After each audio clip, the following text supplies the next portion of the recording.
చేస్తే ఆస్తి కోసం తల్లిదండ్రులను కొట్టాడు సీఐ నాగేశ్వరరెడ్డి. తన కొడుకు నుండి రక్షణ కల్పించాలని డీజీపీకి ఫిర్యాదు చేశారు. సీఐ తల్లిదండ్రులు వనపర్తి జిల్లా కిల్లాగనపురం మండలం వెంకటాయపల్లి గ్రామానికి చెందిన రఘునాథ్ రెడ్డి బొజ్జమ్మ దంపతుల పెద్ద కొడుకు నాగేశ్వరరెడ్డి సీఐ. ఇక తన చిన్న కొడుకు యాదయ్య కానిస్టేబుల్, ఇద్దరు కూతులు కూడా ఉన్నారు. పెద్ద కొడుకు Nageswara Reddy Rachakonda commissionerate multi zone 2లో సీఐగా విధులు నిర్వహిస్తున్నాడు.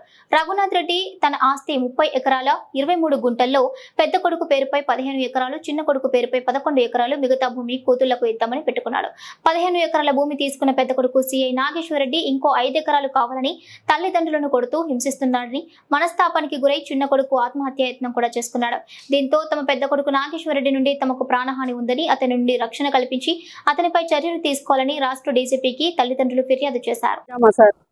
వెంకటాంపల్లె ఇలా గన్పూర్ మండలం వెంకటాంపల్లె మాది. నా పెద్ద కొడుకు సిఐ, చిన్న కొడుకు ఎక్కడున్నది మాకు తెలియదు సార్. పేరు నాగేశ్వరరెడ్డి. చిన్న కొడుకు కానిస్టేబుల్. ఇద్దరు బిడ్డలు. ఒక ఆమెను గంగారం ఇచ్చిన, ఒక ఆమెను గోపులాపురం ఇచ్చిన. వాళ్ళ కష్టం చేసుకొని వాళ్ళు బతుకుతున్నారు. మాకేం ఆశపడకుండా వాళ్ళ కష్టం చేసుకొని వాళ్ళు బతుకుతున్నారు.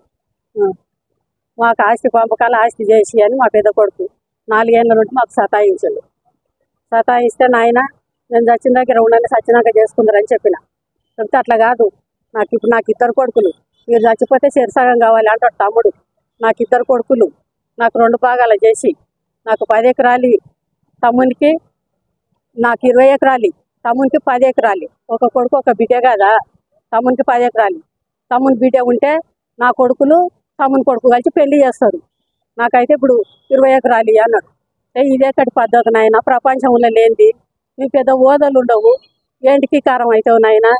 నీకు ₹1,00,000 వస్తాయి, కొంత 50,000 వస్తుంది. నీ కష్టం నువ్వు చేసుకొని బతుకున్నాయినా, నువ్వు సంపాదించుకో. ఇంత దానికి ఎందుకు రద్దీ పడతావు?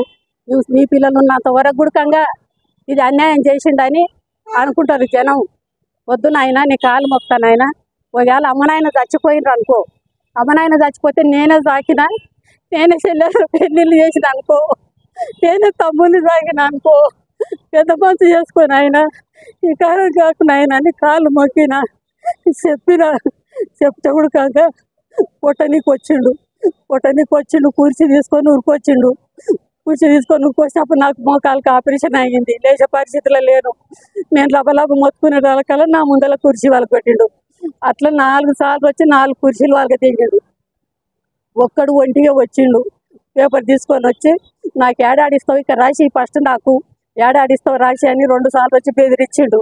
బెదిరిస్తే ఉడకంగా నువ్వు చంపినా సరే కానీ 10 మందిని తోలుకొచ్చుకొని ఆయన అయితే ఆయన చేసిస్తా కానీ 10 మందిలో మాట్లాడుకొని చేసుకుందరని చెప్పినాక నేను మా అక్క కొడుకును పిలిపించిన. మా పెద్ద మంచి వాళ్ళ అక్క కొడుకును పిలిపించి అట్లేట నాగేశ్వరరెడ్డి ఉండని 4 దినాలు మీకు ఒక ఎక్కడ పోతుందని అన్నారు. లేదు మా నాకు ఇప్పుడే చెప్పియాలి అన్నాడు. చెప్పిందంటే సరిసాగం చేసుకొని రాయని చెప్పిండు. రామాంజనేయులు చెప్పిండు.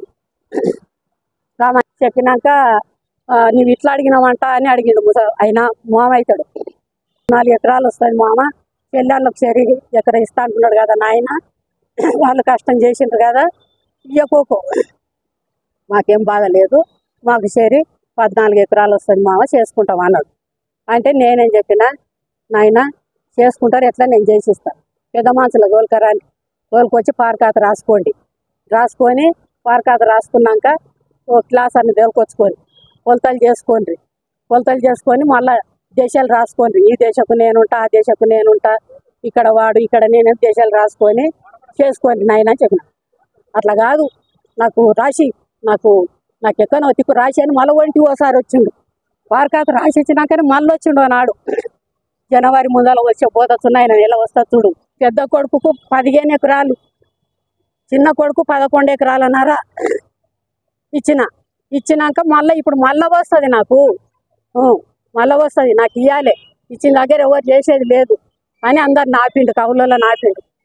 కాకపోతే వాళ్ళు పెద్ద మనుషులు ఆయన కాయిదాలు బాగా పరిష్కాల కాయిదాలు రాసినాడు. పెద్ద మనుషులు ఉన్నారు కదా సార్, ఆ పెద్ద మనుషులను పోయి చిన్నోడు అడిగిండు, సార్ అన్నా నేను చేయించుకుంటానా నా పొలం అని అన్నాడు. అంటే వాళ్ళు ఇంకేముందిరా తచ్చిపోయింది కదా, రిజిస్ట్రాలు అయినాయి, మీ అన్న లోన్ తెచ్చుకున్నాడు, నీవు లోన్ తెచ్చుకున్నావు, చేయించుకోపని చెప్పిండు. వెంకటేశ్వరరెడ్డి చెప్పిండు, గురుమూర్తి రెడ్డి చెప్పిండు, శ్యామసుందర్ రెడ్డి చెప్పిండు, గొల్ల యాదయ్య చెప్పిండు, వాళ్ళని అందరిని అడిగి తూకం పోసిండు. కౌలు రైతు 10 దంచల తూకం పోసిండు. 5 ఎకరాలు 2 సార్లు దున్నిచ్చిండు. ఇప్పుడు 30 వేల చిల్లర అయింది వానికి ఖర్చు. అయినాక పోపించినాక వచ్చి ఇప్పుడు అందరిని ఊళ్ళే మొత్తం ఎన్ని ట్రాక్టర్లు ఉంటే అన్ని ట్రాక్టర్లకు ఎవరు పోయినా మీ మీద కేసు చేస్తా, మీ మీద కేసు చేస్తా అని అందరినీ బెదిరించిండు. చుట్టుముట్టు తాండలు ఉండే తాండలను కూడా బెదిరించిండు. ప్రతి మంచికి చెప్పిండు చుట్టుముట్టు పల్లెలకు గుర్తంగా ఎవరు పోవద్దు. మా తమ్ముడు వచ్చి నువ్వు చెప్పినట్లు ఒప్పుకుంటానే అని నన్ను అడిగితే నాతోటి వాడు పవన్ చేసి నాతోటి మాట్లాడిపిస్తే మిమ్మలను అప్పుడు దున్ను నేను చెప్తా మీకు దున్ననికి, అంతవరకు పోయేది లేదని బెదిరించింది. వాడు మొన్న 2 దినాలు 3 దినాలు 4 దినాల తర్వాత తిరిగి మందిని అడుక్కున్నాడు. మేము రామయ్య నీ వంట ఫోన్ చేసి మా ఆయన చెప్పినట్లు ఇంత అని మాట్లాడితే మామూలు అప్పుడు ఫోన్ చేయమన్నాడు.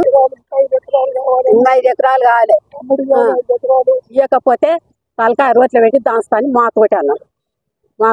తలకాయ రోట్లో పెట్టి దంచుతా, నరికి పొలి జల్లుతా తమ్ముడిని అట్లా. మామూలు ఏమంటాడు, బిడ్డ నీ లంజ గుద్దల జంగుడు లంజదానా, నేను చెప్పినట్లు వింటావా లేదా, నీవే నేర్పుతున్నవే తమ్మునికి అంటాడు. నీవే నేర్పుతున్నావే లంజదానా. మాకు ఒకరి దగ్గర ఒకరు పోగుద్దు, మామూలు వచ్చి కొడుతుండడు. వాళ్ళు ఎవరంతలా కొళ్ళు ఉండేటట్లు పిలిపించి భయం పెట్టు సార్ అని చెప్పినాం. ఇప్పుడు పోయి అడిగినాం కూడా పోయి అడిగినాం.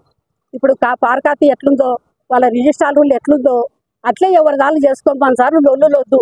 నువ్వు చెప్తేనన్నా ఇంటడేమో నాగేశ్వర రెడ్డి అని నీ తానికి వచ్చినాను సారు, నీ కాళ్ళు మోపుతాను సార్ అంటే అంత ఆయన కొనాలంటే నడుగుండి బయటికి నడుగుండి, మీరు నడుగు దమాకు లేదు మీకు, బయటికి నడుగుండ్రు అని అన్నాడు.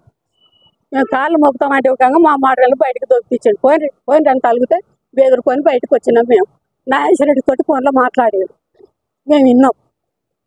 నేను సంపాదించిన సార్ అంటాడు. అంటే ఆయన సంపాదించిన ఆయన అంటున్నాడు కదా సార్, ఆయనకు జాబ్ రాకముందు మాతోటి ఎన్ని బాండ్ కాయిదాలు ఉండవు, ఒకసారి చూడుండు సార్, మా బాండ్ కాయిదాలన్న చూడుండు సార్ అన్న. సార్ మీ సోయి మా చెప్తున్నాడు అని ఏదో ఆయన ఇంగ్లీష్లో మాట్లాడాడు తిట్టినట్లు. ఎవరి దగ్గర లేవు సారు, మేము ఇప్పుడు ఒంటిగానే ఉండవు, 2 ఏళ్ళు అవుతుంది ఒంటిగానే ఉండవు. అంతకు తొలిగా మా చిన్న బిడ్డ ఆర్మీ జాబ్ ఆయనకి ఇస్తే వాళ్ళ అత్తమ్మతోటి ఉండనీకే వాళ్ళ ఇల్లు కడాకుంది, ఆడ దొంగల బాధ అని చెప్పి అని మాతోటే పెట్టిపోయింది అల్లుడు. 10 ఏళ్ళు ఆమెనే వండి పెట్టింది మాకు. ఆమె కష్టమే తిన్నాం, 10 ఏళ్ళు ఆమె కష్టమే తిన్నాం. అప్పుడు నీళ్ళు